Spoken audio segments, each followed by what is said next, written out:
This week on HBO's Inside the NFL. Pittsburgh served up notice that they are Super Bowl contenders by beating the Broncos. Denver's Terrell Davis tells us on NFL Crosstalk not to count out the Broncos. Miami's Dan Marino has his eyes set on San Diego in late January as well. And we look back at the Chiefs' Fred Arbanas, one of the most ferocious blockers of the 1960s.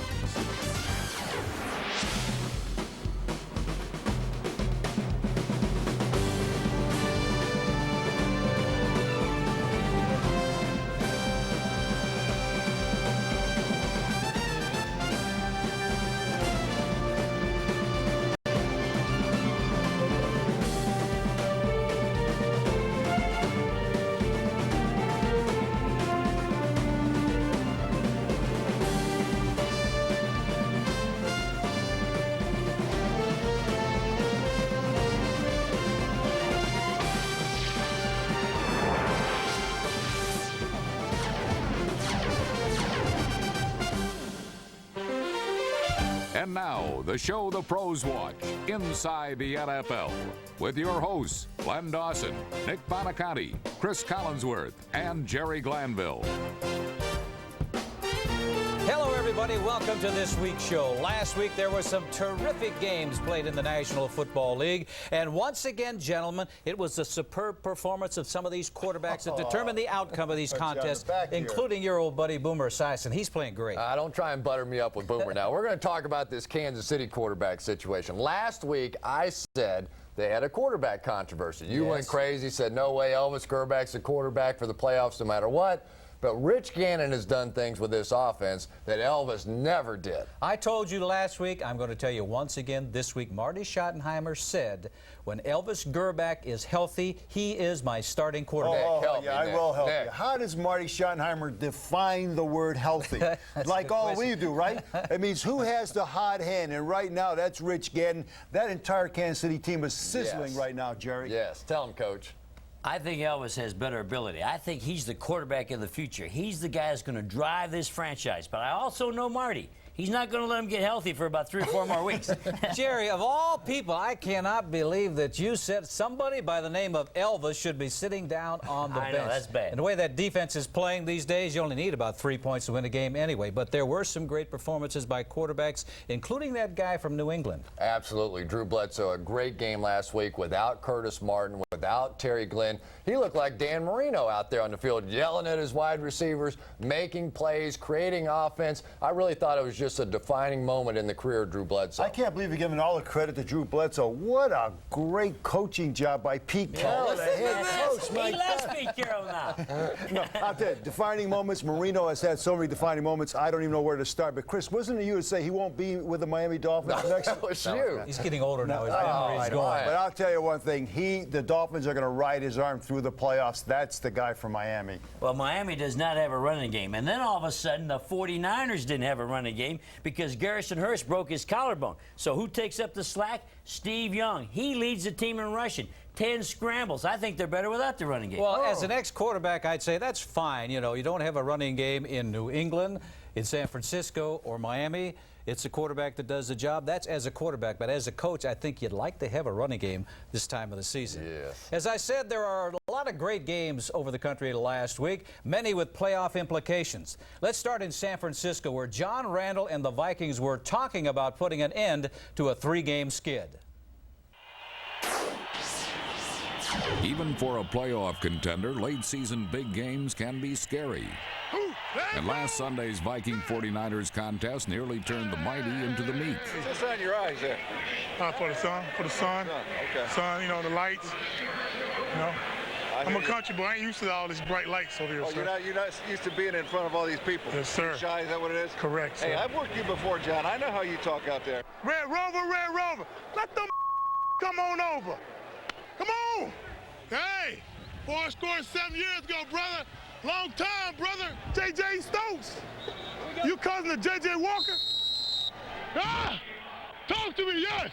I'm your friend, man. Talk to me. But when all was said, it was the 49ers who got the job done. San Francisco's first drive of the day. Run rolling out to his left as Young comes back the other way to Kirby. Kirby gets by Brady, heads down the right side of the 10 to the 5, he's into the end zone. Touchdown 49ers. San Francisco scored touchdowns on its first 3 possessions.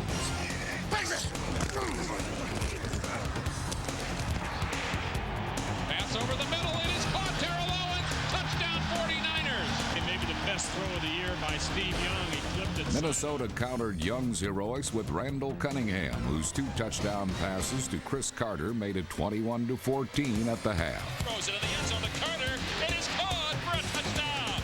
But Minnesota never completed their second half comeback. In a downpour, the NFL's top-ranked defense shut down the Vikings offense. However, the Storm couldn't shut up the Vikings defense. We're going to play this through lightning and rain. It don't matter if it started lightning, we're still coming. Hey, The Vikings lost their 4th straight game, though John Randall managed to win the war of words. I need a shower. I'll kick your whole family's ass.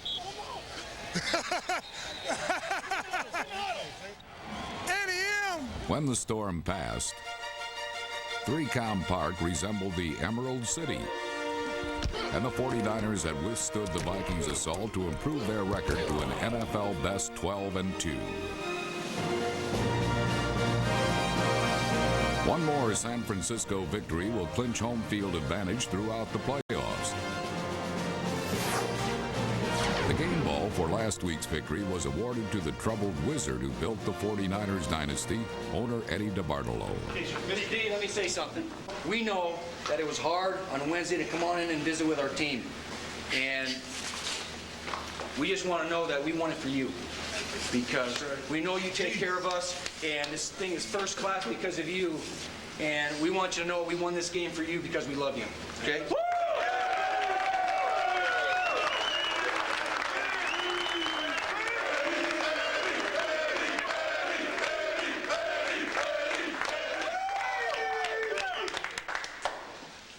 No ball, no matter whether it was one of the 5 Super Bowls, will ever mean more than this ball.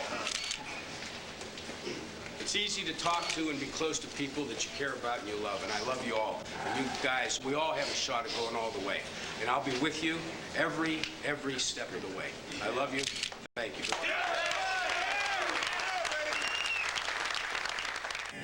Last Sunday was just another weekly gig for the Steeler Palooza Tour at Three Rivers Stadium.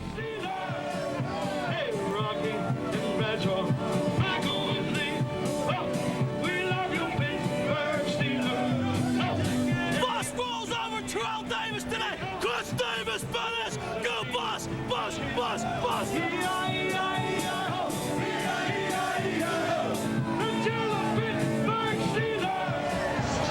It's a time and a place for everything. It's the right time for ass whooping, that's for sure. When opponents invade Steeler country, they're usually in for a good spanking. But in last week's encounter with fellow AFC powerhouse Denver, the Steelers were beaten early and often.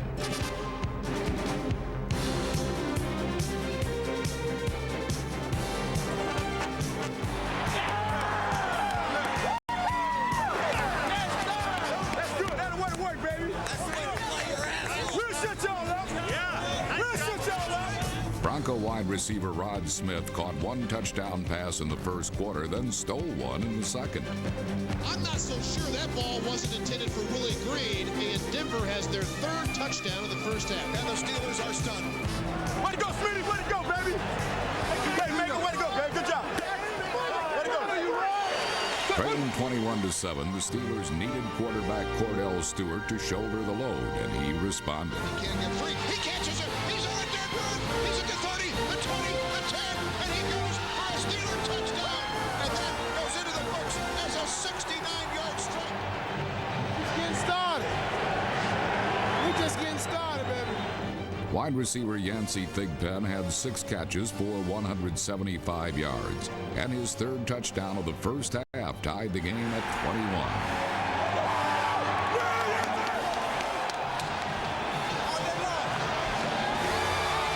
In the third quarter, the volume in Three Rivers effectively squelched John Elway and the Bronco offense. While the bus, Jerome Bettis, followed his usual route and didn't stop for passengers on the way to 125 yards rushing. But the game belonged to Cordell Stewart, who complemented his 303 yards passing with 2 second-half sneaks. Left side, touchdown!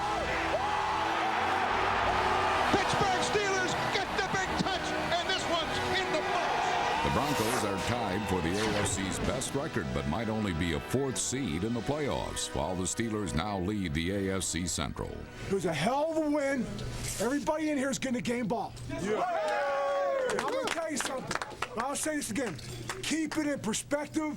That's a good football team we just played, and you never know down the road you might see them again. Great choice.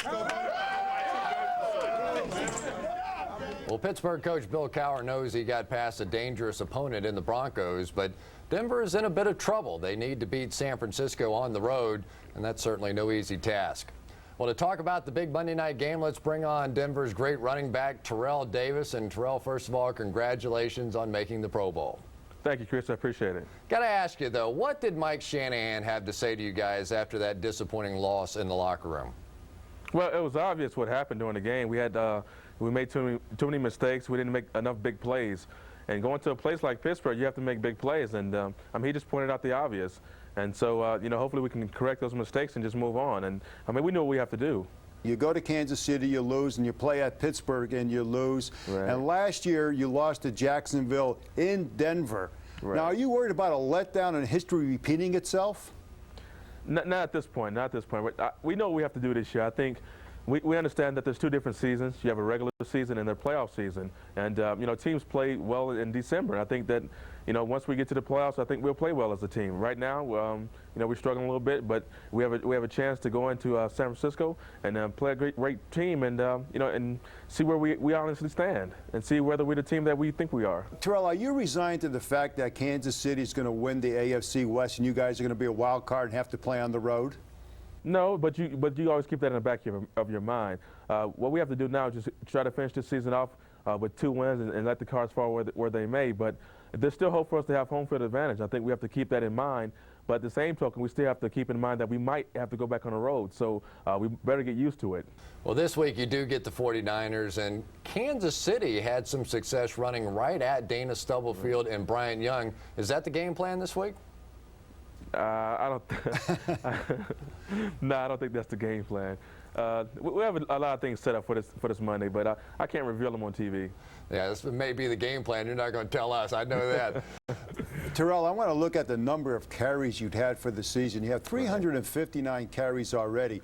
I mean, your body has to be banged and bruised. Now, the next couple of games you say are important, but the way I look at the schedule, they're really not. Is it important for you to have the carries, or more important for you to be rested going into the playoffs? That's a hard question. It's definitely a hard question. It's one that Mike has to choose. For me, I'm going to go out there and play every down as hard as I can. Let me ask you, Terrell, has Mike Shanahan talked to you about resting you in these final 2 ball games? No, he has not. No. I don't. I think that was that's probably what happened last year. It's probably still in the back of his mind of resting his team up too early anyway. So I doubt that will happen this year. Well, let's talk about you personally for a minute now. You're just 9 yards behind Barry Sanders in the race for the rushing title. Have you called any of your defensive buddies around the league and offered any advice on how to tackle Barry? No, I haven't done that. But, obviously there's no solution to it. If there were, there would be somebody selling a copy of that around the league. But, Barry is Barry. Barry's the greatest back in the league, and he's been for some time. And there's no way to stop him. You can just hope to keep him down under 150 yards a game, and even that's a decent game for a defense. So with me, I'm not too worried about Barry, though. I know that he's going to get his yardage, and I think my biggest thing is just worried about the AFC. I'll drive myself nuts worried about Barry. Well, you're not too bad at back yourself. We appreciate you taking some time to be with us, and good luck this week. Thank you, Chris. I appreciate it. Lenny, the annual race between Terrell and Barry is on. Yeah, but we don't care about that race, Jerry. We care about catching Collinsworth and Buoniconti in the pick segment. Our first opportunity is right now. Monday night game, we've got Denver going to San Francisco, but before you make that selection. Remember, on Sunday, the Packers play Carolina. If Carolina wins, that means a lot of the starters for the 49ers won't play a whole lot. It won't matter who plays for the 49ers because Chris Doleman has got his game back together. Best pass rush I've seen him last week. 3 sacks alone in the second half against Todd Stussy, excellent right tackle for the Minnesota Vikings. But the big deal for the 49ers, Marquez Pope is back at right corner. Missed almost the entire season, knocked a little rust off last week. He'll shut down the pass game. 49ers win. You know, to beat the 49ers, you got to get to Steve Young, pound him a little bit like Kansas City did. But unfortunately for the Broncos, they've only got 2 sacks in the last 2 ball games. Now, is this going to be an emotional game? Joe Montana's there. His number is going to be retired. Jerry Rice in uniform for the first time. He got hurt in the first game against Tampa Bay. I like San Francisco. Gentlemen?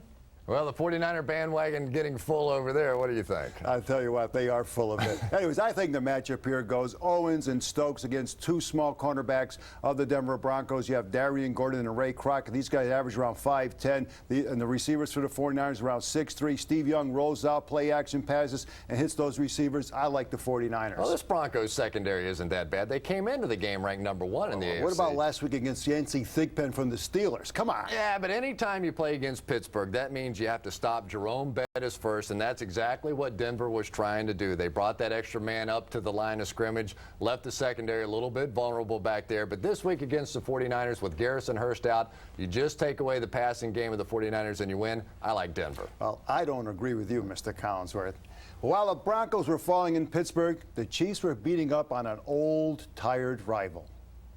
Chiefs fans were all smiles about their big win over the Raiders on Sunday, and believe it or not, this guy still had his baby teeth when this marathon cross-country play began. Play action fake. Gannon rolls to the right side. Now turns back to his left. Big chase. Big chase again. Got him open. Block wide open. Touchdown, Tony Richardson. Super sub Rich Gannon improved his record to 4-1 as a starter, as Kansas City outgained the Raiders 418-93. The surging Chiefs will move one step closer to home field advantage throughout the playoffs with a win this week against the Chargers. Precarious conditions in San Diego have fans as confused about the weather as they are about their Chargers team, which lost for the 6th straight time. The Falcons' Terrence Mathis hauled in a 19-yard touchdown from Chris Chandler, while rookie kick return sensation Byron Hanspard went the distance for the 2nd week in a row. Right side out to the 10 to the 15. Hanspard 20. Hanspard 25, 30. Broke loose a tackle, another 30, 35, 40 down the sideline. Byron Hanspard 40, 35, 30. Can anybody catch him down the sideline? 10, 5. Byron Hanspard, touchdown! This week, the reborn Falcons will try to make it 5 in a row, their longest winning streak since 1991. You don't exactly have to beat the bushes to find Jets fans this year, as New York is fighting for a playoff berth for the first time in 6 years. But the Jets' flight path to the postseason hit major turbulence last Sunday.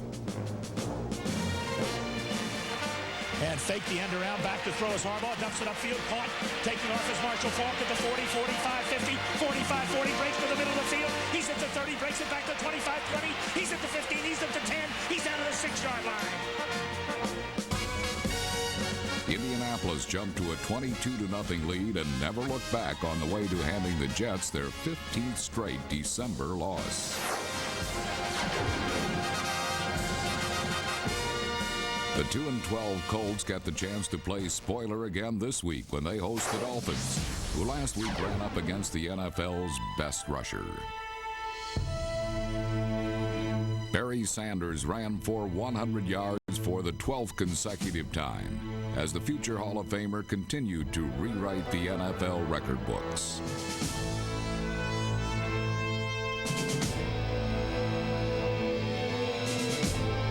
Dan Marino's credentials for Canton have also been cemented for years.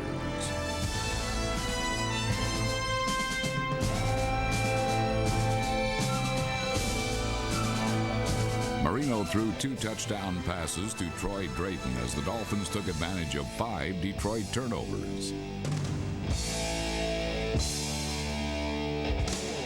But it was a Miami miscue that allowed the Lions to roar back. Ball's intercepted. Oh, no. Brian Westbrook heading down the near sideline. Nobody's going to get him. To the 10, it's a touchdown. Calamity has struck with dramatic force. Detroit rallied from a 13-point deficit to tie the game with just over a minute remaining, leaving 68 seconds for Dan Marino to engineer the 34th game-winning drive of his career.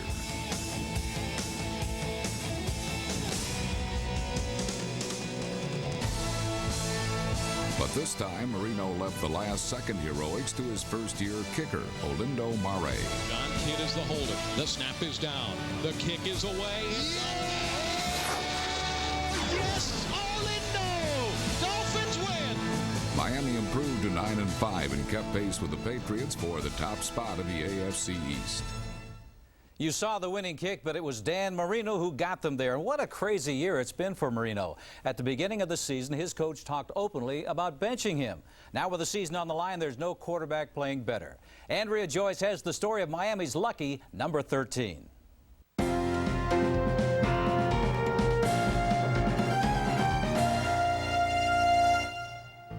For Dan Marino, the numbers are adding up. 36 years old, 15 NFL seasons. He walks with a limp. Physically, his best days are behind him. But Sunday night, the aging superstar once again proved reports of his decline are greatly exaggerated as he led the Dolphins to a last-second victory over Detroit. It's very energizing. It's exciting when you do that. You don't want to be in that situation. I mean, I kind of put us in that situation because I threw an interception for a touchdown. Did you feel young out there in that drive? Well, I feel young every day. As a kid, you know, I hate to say it to Danny, but as a kid, you've seen Danny do it so many times. You know, when I was in elementary school, he was doing it. You know, and you know, once you get out there, you've always got a chance of winning the game because Dan Marino's done it so many times. Dan Marino has weathered a rather stormy season down here with the Dolphins. For a while, talk of a possible benching and even being waived dogged him everywhere. And he still hears endless speculation about his uncertain future in Miami. But somehow Marino has managed to ignore the rumblings and silence the critics as he puts his team right in the thick of the championship hunt. After starting the season at just 5-4, the Dolphins have won 4 of their last 5 games. They're now tied with New England for first place in the AFC East with a season-ending showdown with the Patriots looming. You know, it's right in front of us, and we're going to have a real good opportunity to win the division, I believe, and to move on into playoffs. So, you know, good things will happen. You just got to keep working at it. But Marino's work is more difficult than ever. Wide receivers Mark Duper, Mark Clayton, and even Irving Fryer are long gone. Other than O.J. McDuffie, Marino's targets are relatively unfamiliar. But ability, maturity, and leadership have pulled Marino through. I think he's nurtured the younger guys as came along. I think his role has changed a little bit over the years. You know, he played with Duper and Clayton for so long, and, you know, they just had it together. But his role had to change because of the youth and just getting those guys to understand and the concepts of everything. The way he's throwing the ball right now, I think he's probably one of the hottest quarterbacks in the league. And I think he's hot in his mental part of the game and his physical part of the game right now. It was a hot, young Dan Marino who led Miami to the Super Bowl back in 1984. Everyone thought it would be the first of many championship games for the budding star. He has yet to return. But now, if the Dolphins win their last 2 games, they'll have the division title and possibly a first-round bye in the playoffs. Then Marino would be just 2 games away from that elusive Super Bowl. It's not really a career thing because I've had my careers, you know, I've had a great career and I've been very fortunate with a lot of good people and healthy. It's the feeling of what it's like to win a Super Bowl. I mean, that's more of it than worrying about the career part. I mean, I just want that feeling to know that I'm on a world championship team. That's really what it is. What do you think it's like? I don't know. The future Hall of Famer does know his Super Bowl chances are dwindling. But the older he gets, the more competitive he gets. I think there's an assumption that if you were to win that you would say, okay, that's it, I've done everything, now there's nothing left to do. Yeah, or maybe I want to try again. Losing and winning and the ups and downs of it are more harsh now after 15 years than it would have been years ago because you never know when it could be your last game or your last play or your last opportunity to be in the playoffs or get a chance to go to the Super Bowl. So, you know, you try to take it as it comes, but it's difficult sometimes. It is awfully hard to imagine the Miami Dolphins without Dan Marino. For now, his will and determination are stronger than ever, and the team, his team, is on a roll. Without question, number 13 still controls the Dolphins' destiny. If Miami makes it to the playoffs, they definitely will need Dan Marino. Well, Dan Marino and the Dolphins travel to Indianapolis to take on the Colts this week. If they win, they are in the playoffs. But, Nick, the last 3 times Miami's gone to Indianapolis, they've lost. Hey, Jimmy Johnson's a smart coach. You know, he didn't have 2 Super Bowl rings for nothing. He knows that he's going to have to put the ball in Dan Marino's hands if he's going to move on in the playoffs. The great thing is, Lenny, Troy Drayton, Brett Perriman, both becoming factors in that passing game. I like Miami. You know, the Colts are coming off their best defensive performance of the last 20 years. Wow. And they played very well against Miami in the first matchup, but that was before Jimmy Johnson had threatened to bench Dan Marino. Things have been a little different down there ever since. I like Miami. You know, I like the Indianapolis Colts. I'll give you a couple of reasons why. Offensively, we got Jim Harbaugh, who is healthy now. His scrambling ability has always been effective against the Dolphins. Also, Marshall Faulk coming off his best game of the year, 133 yards rushing. I like Indianapolis. Well, you're talking about Faulk, and you're talking about the quarterback Harbaugh, and those sacks. You know why? They're two picks, first-round pick, second-round pick. Meadows and Glenn, 2 young offensive linemen they struggled with early. Now they're playing excellent football. They're improving the offensive line. I'm going with the Colts. Geez, I'll tell you. Another important game in the AFC has Pittsburgh traveling to New England, both coming off very impressive wins. You know, but the Steelers had a big injury on that offensive line to Justin Strelzik. That means Jermaine Stevens, a guy who really hasn't played very much at all, is going to be in there in this big ball game. But the reason I like the Pittsburgh Steelers here has been the play of their secondary. Myron Bell came in there for Carnell Lake so he could move out to the cornerback position. He did a great job on Shannon Sharp, has a big assignment this week against Ben Coates. I think he'll get it done. I like Pittsburgh. You know, in that ball game, Cordell Stewart really grew up. It was 21-7 in the second quarter. He brought his team back. Who did he go to? Yancey Thigpen. He's become the best receiver in the AFC. The most underrated, most under-publicized receiver, but the best one. The other thing, Bill Cowher, the head coach, he is going to remind these Steelers that last year we went up there in the playoffs and get our butts kicked. That's not going to happen this time. I like the Steelers. You make a very good point about Cordell Stewart and also Yancey Thigpen. They did an outstanding job last week, but this week I think it's going to be a different situation because Brunell for Jacksonville is a very mobile quarterback like Stewart, but he was contained by the Pats defense, sacked 4 times. Also in that contest, Thigpen caught 3 touchdown passes. No, not this week against Ty Law, who's only given up 1 touchdown in the last 29 games. It's not going to happen. I like the Patriots. I like the Patriots. Oh, no. Yes, I there you go. You guys are like a team. There it is. Curtis Smart's got the injured shoulder. Won't be there, so all the pressure's going back to the quarterback, Drew Bledsoe. And Drew Bledsoe, last week we talked about Howard at Brisbane screamed and Howard had him go catch the ball, get the job done. The only problem is when the game was over, Drew went over to his locker and apologized for howling at him. Don't apologize. Don't make friends. Win games. Drew Bledsoe wins it. Should I apologize for picking the same team that he has? I can't change, though. You know, the Patriots were only 2-5 versus winning teams going into last Sunday, but played their best game of the season in Jacksonville. They might as well have been piping in a victory march to Tom Coughlin's headset, since the Jaguars had 13 straight home wins going into their game with the Patriots. And will be grabbed at the 7-yard line by Barlow, straight up the hash mark, across the 20. Has a seam 30. There he goes, 35, 40. Barlow outside, down the sideline. He's racing into the end zone. They are good again. He's at the 20, the 10, the 5. Touchdown, Reggie Barlow. We've got a football game. In a rematch of last year's AFC Championship, Mark Brunell achieved something he couldn't do last January. Get the ball into the end zone against the New England defense. But a couple of scoring passes to Keenan McCardell were too little and too late to overcome a sizable lead crafted by Patriots quarterback Drew Bledsoe, who himself connected 4 touchdowns with Ben Coates and Troy Brown. Bledsoe back to throw. Looks, fires, touchdown to Troy Brown.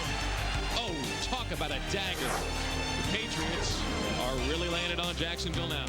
The Patriots remain tied for first place in the AFC East, while Jacksonville hopes to move closer to a playoff berth this week against the Bills, who let one get through the wickets when they lost to the cellar-dwelling Chicago Bears. Quarterback Eric Kramer blistered the Bills with a pair of first-half touchdowns as Chicago tasted victory for only the third time this season. Go back offense, 2nd and 9. Kramer back to throw, lofts the right side for Wetline over the shoulder, catches Bears, touchdown!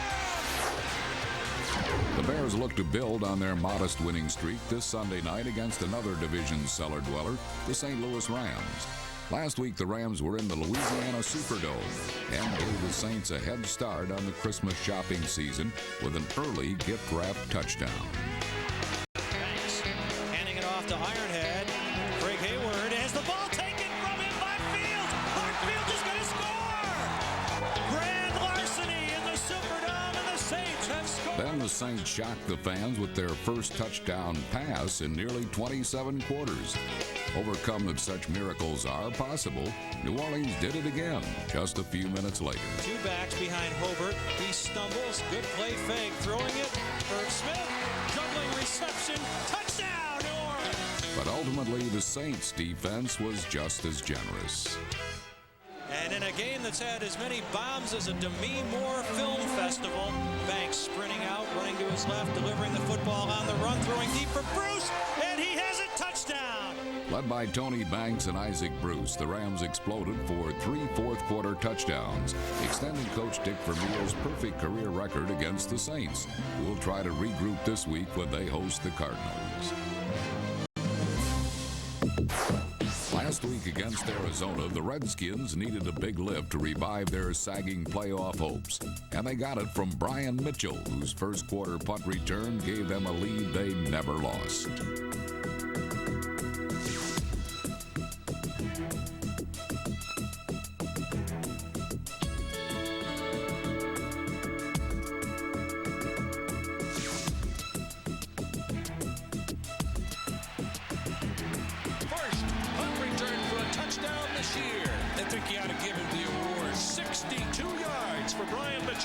Great return. Redskins go up on top.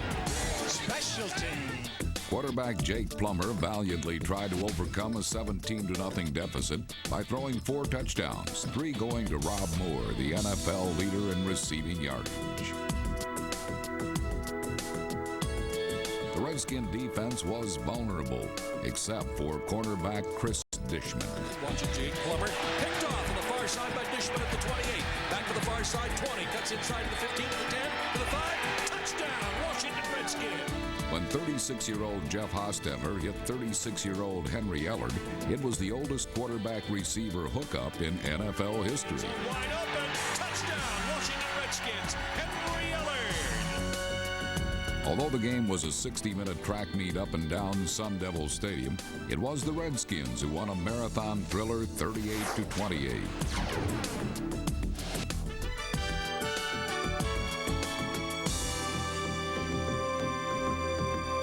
While the sun didn't set on the Redskins' playoff chances, it may have for the Eagles and quarterback Bobby Hoying. The Hoy wonder was humbled by a giant defense led by linebacker Jesse Armstead. 2nd down and 10 for the Giants, 45, and Hoying back again. He sets up, he fires, and it is intercepted by the Giants. And coming down the near sideline, across the 30, 25, 20, 15, 10, all the way in for a touchdown is Jesse Armstead. Slot right, tight right. There it is, right there. It's slot, don't keep running now. So tight right.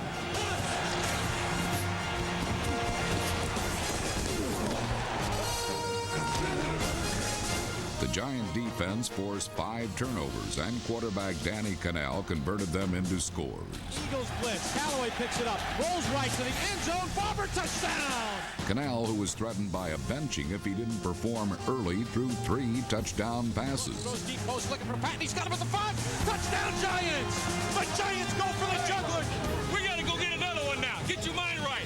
And get your mind right. Ready to go out right after it. Pound them now. Pad level down. Pad level down. The lifeless Eagles were briefly taken off life support by safety Brian Dawkins. 45-40, 35-30, beats a man at the 25-20, 15-10, 5,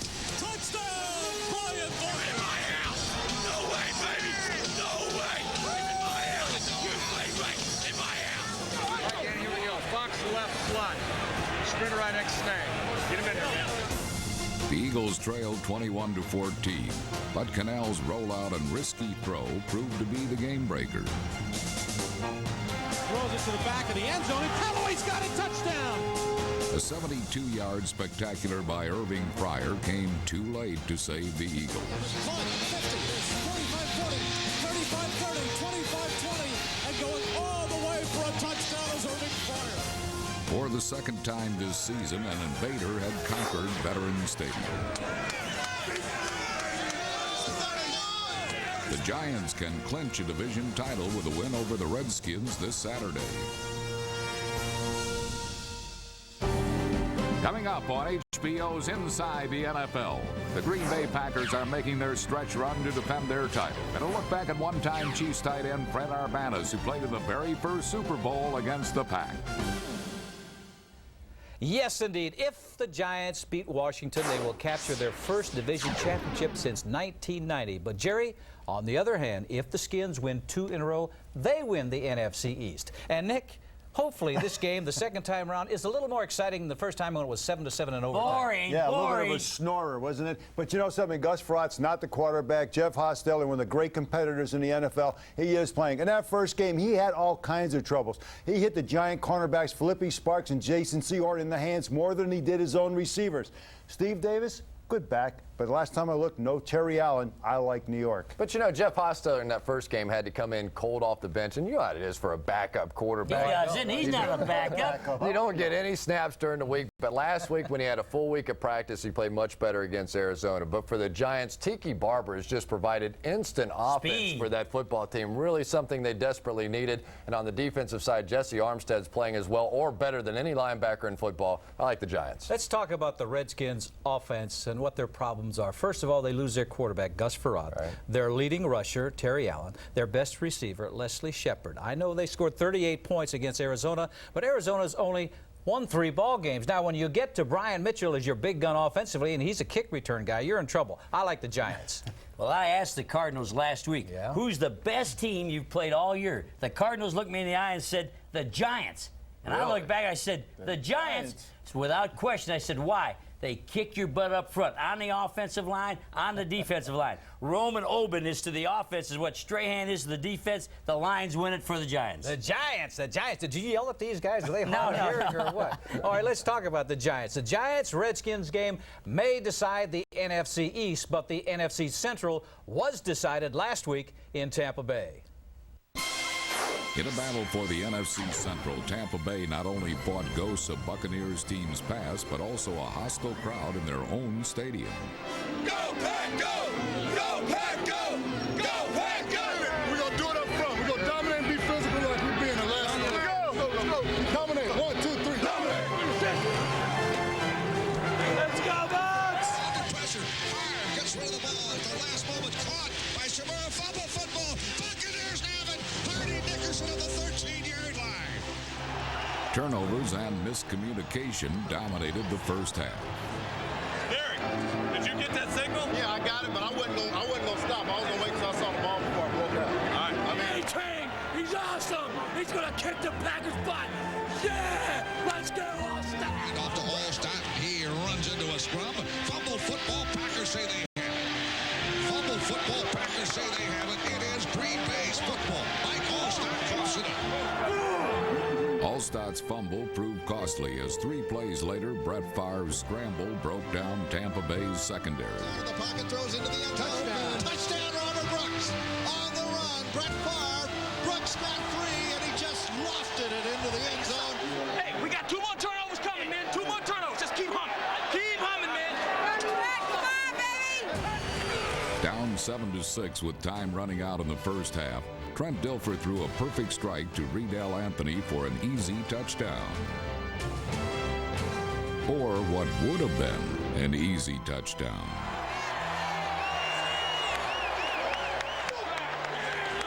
In the second half, Green Bay proved too tough for the hard-hitting Tampa defense.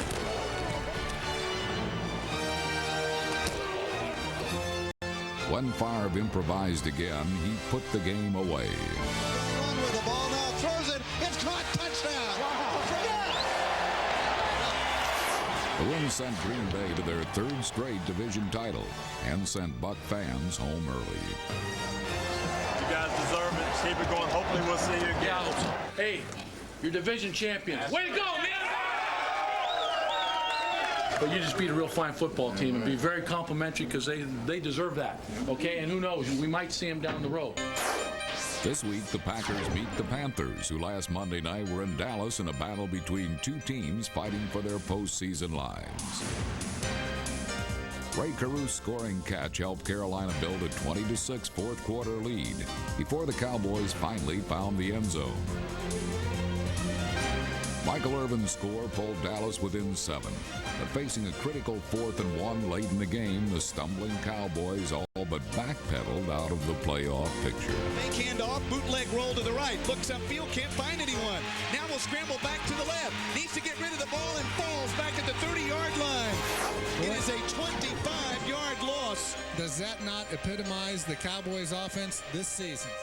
The Dallas dynasty could be officially dead, and the Cowboys may have nothing to play for but pride this week in Cincinnati, a city that was lit up last Thursday night by a record-breaking runner. Corey Dillon scorched the NFL's third-ranked rush defense for 4 touchdowns and also produced the 5th highest rushing total in NFL history. Dillon's amazing 246 yards were the most ever in a game by a rookie runner, breaking Jim Brown's 40-year-old mark.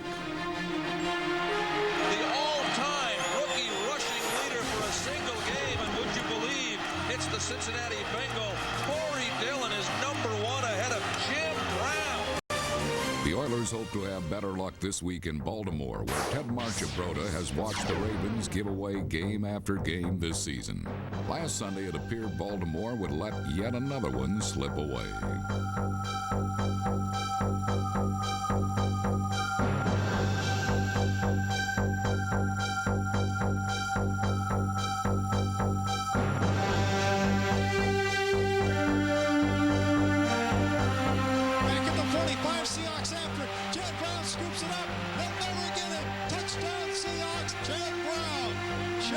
Scoops it up and races untouched 44 yards for a touchdown. Chad Brown's score was his second fumble return for a touchdown this season. And before Warren Moon left the game with bruised ribs, the Seattle quarterback was able to connect for the go-ahead score. Looks up the left side and throws. It's caught at the 45, breaking away McKnight. James McKnight will take it home, 60 yards for a touchdown. A game filled with big plays also featured a 92-yard catch and run by Baltimore's Derek Alexander, number 82. But the most pivotal performance was turned in by Ravens punt returner Jermaine Lewis. Baltimore 12-yard line. Lewis up the right side of the 15, tries to peel back. It does, breaks through, 25. Lewis 30. He almost trips and falls, cuts back to the 45. Looks like he's gone. He is gone. Touchdown, Baltimore. Jermaine Lewis will go 89 yards for the score. The Seahawks just cannot seem to cover a kick. Lewis became the third player this season to return 2 punts for scores in the same game, and he also caught a touchdown pass to help Baltimore overtake Seattle. The loss was the Seahawks' 4th straight and dropped them from playoff contention. For the Ravens, it was their first win since October, and they'll look for their second in a row this week against the Oilers. The Ravens will once again start their spark plug Eric Zeier at quarterback on Sunday. Now it's time for our weekly Inside Update, and this week I want to key you in on one of the best matchups. When Jacksonville travels to Buffalo, Tony Boselli has a rematch with the Bills' Bruce Smith. Last year, Boselli held Smith without a sack, but this week, Bruce Smith has offered a challenge to Jacksonville and Boselli. Smith said, "In order for me to make a true assessment of Tony, I would like for them to leave me one-on-one with him the whole game. Don't use slide protection, just one-on-one." Smith has 14 sacks. Boselli has given up just 1 sack this season, but don't look for the Jags to take Smith up on his offer. And now for some more inside information, let's go to Chris Collinsworth and Gary Myers. All right, Lenny, thanks. Gary, a big week in San Francisco. Jerry Rice returned to the practice field. Or will he actually play? Well, Chris, I spoke with 49ers coach Steve Mariucci this week, and he said as long as practice goes without a problem this week. Jerry Rice will be medically cleared to play on Monday night against Denver. He said he won't start him. He'll play him sparingly, which probably means 10 to 15 plays. I asked him, was it really important to get Jerry in before the playoffs? He said it was important to Jerry, so it was important to the 49ers. He probably will not play next week at Seattle. They don't want him playing on unofficial turf. That way he's guaranteed all the rest of the games this year will be on a grass field. One other thing, Chris, with Garrison Hurts' injury, 49ers will need to rely a lot more on the passing game, and having Jerry Rice will not hurt the passing game. Well, I know one of the reasons that Jerry Rice wanted to come back for this game, they're retiring Joe Montana's jersey at halftime on Monday night. My question is, will Eddie DeBartolo be a part of that ceremony in light of his circumstances? Chris, he is expected, along with former 49ers coach Bill Walsh, to be part of the halftime presentation when Joe's jersey gets retired. If you ask, how does the league feel about that? They said all the plans were made for this in advance of DeBartolo resigning his management positions with the team. It was never said that he could not attend games. This is not a management function. They say that there's no reason for the league to even get involved in this. Well, my friend Boomer Esiason is playing some of the best football of his career, but will he be the starter next year? Well, Bengals coach Bruce Cosler, first of all, he says he's never seen anything like this, the way Boomer's played the last 3 weeks. He said if Boomer does come back next year, and he's not certain about that, as long as he plays the next 2 weeks as he's played the last 3 weeks, he will go into training camp as a starter ahead of Jeff Blake. This is not what Cosler had planned. Certainly, he wanted Jeff Blake to really establish himself this year and be the Bengals starter, but Cosler said the way that Boomer is playing this year, he says nobody can beat him out. All right, now let's talk about the Kansas City quarterback situation. Rich Gannon is playing some tremendous football. Elvis Grbac is healthy. Will Marty Schottenheimer really bench Rich Gannon in favor of Elvis? Well, I asked Marty that, and he said, without question, he says, Elvis Grbac is the Chiefs' starting quarterback. Whether he gets in or not will be strictly a medical decision. It has no bearing on how Rich Gannon plays the next couple of weeks. He said the plan right now would be to get Grbac into the last game against the Saints. He may not start it, but at least he wants to get him into a game before the playoffs. Then if they win their last 2 games, they'll have the bye, and I certainly think you can expect to see Grbac starting the Kansas City's first playoff game. How about that? Thanks, Gary. Okay, Chris. The Kansas City Chiefs tight end Fred Arbanis was a favorite target of our own Lenny Dawson, and they had a very special bond. Kurt Gowdy, who broadcasts many of those classic AFL games, brings us up to date in this week's Where Are They Now?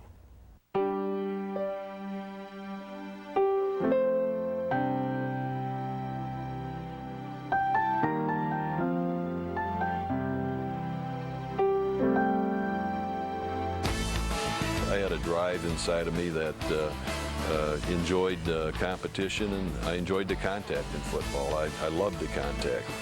Over the course of his 10-year career, Kansas City Chiefs tight end Fred Arbanis' numerous skills were often overshadowed by his ferocious blocking.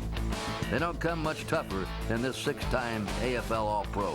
You would hear about some guy that was a tough football player, a bad dude, to say, I enjoyed going up against him and seeing what I could do with him.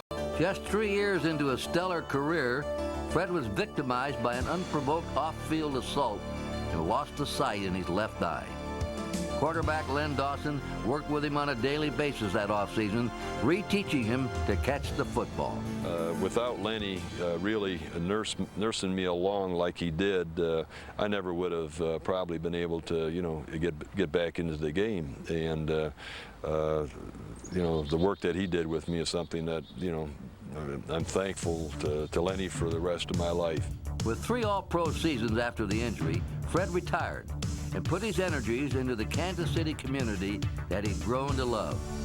He began his career as a county legislator. I got out and I worked like crazy. I worked real hard at it. I made it. I got elected, and I've been in now for 25 years, and I still enjoy, being involved in the county government here. Fred's passion is the Jackson County Park system, to which he devotes much of his time. I probably am proudest of the golf course that we have. I'm the one that suggested it, and I'm the one that followed the funding on it, and you know, I feel like it's sort of my baby. Fred is also owner of Fred Arbanis Incorporated, a family business which designs and places Yellow Page advertisements.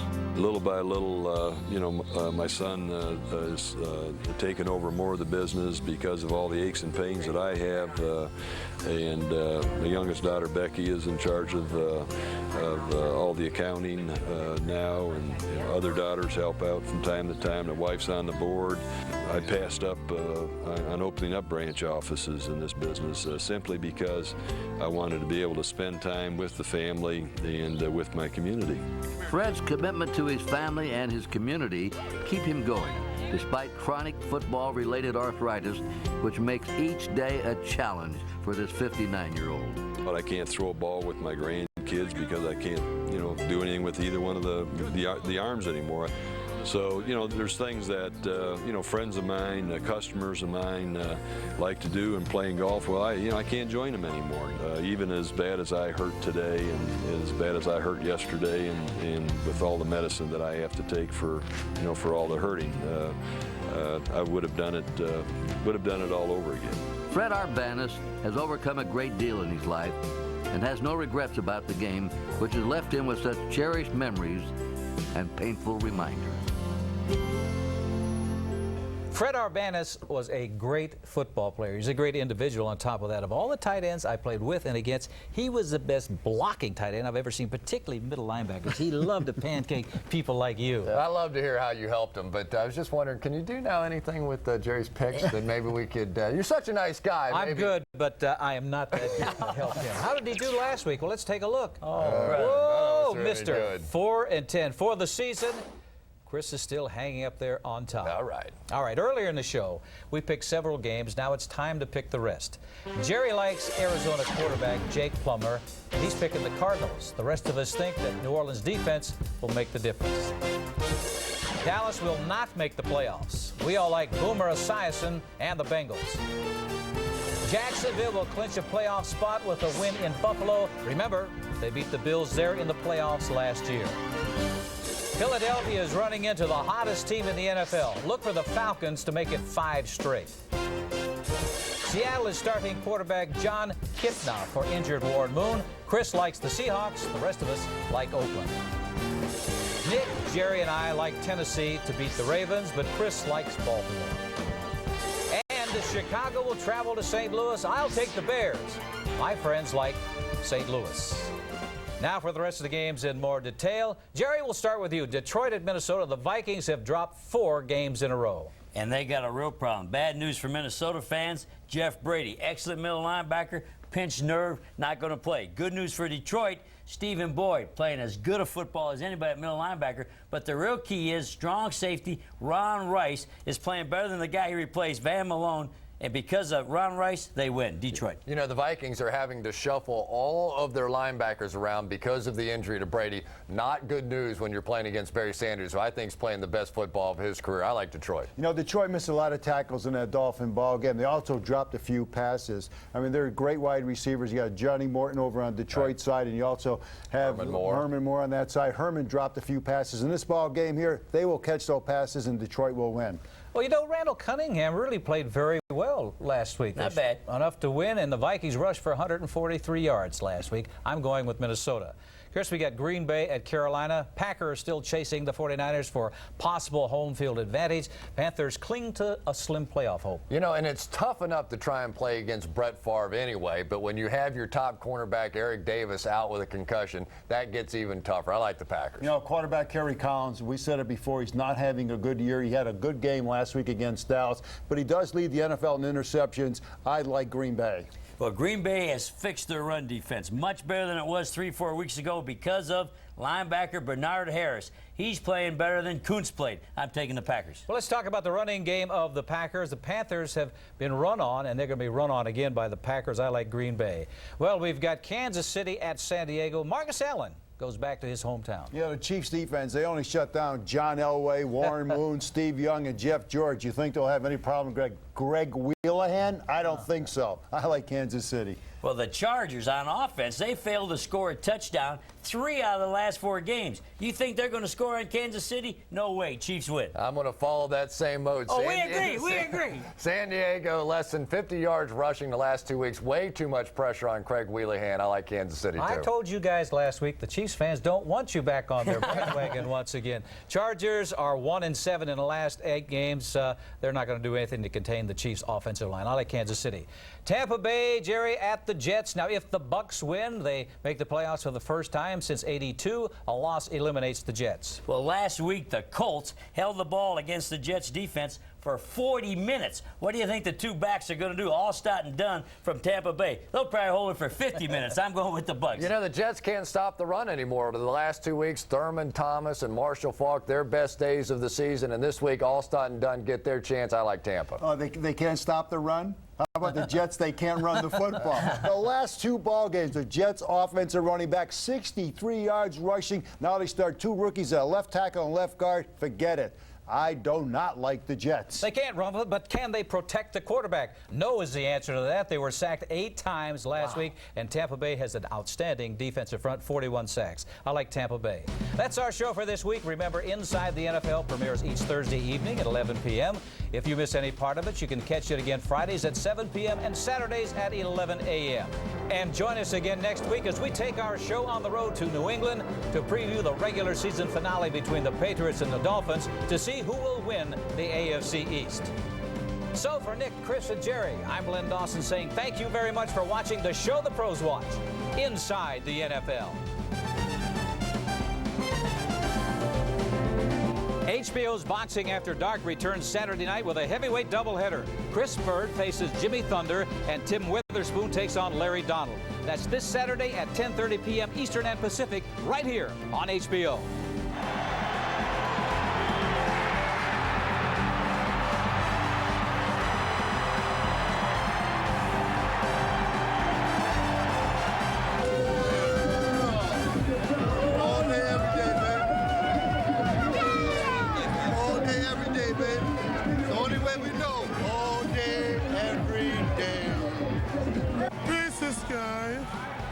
Pieces by its amore.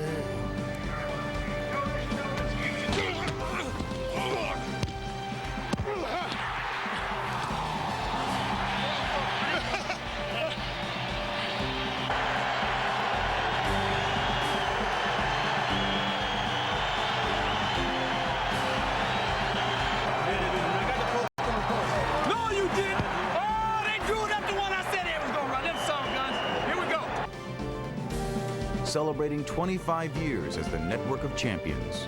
This has been a presentation of HBO Sports.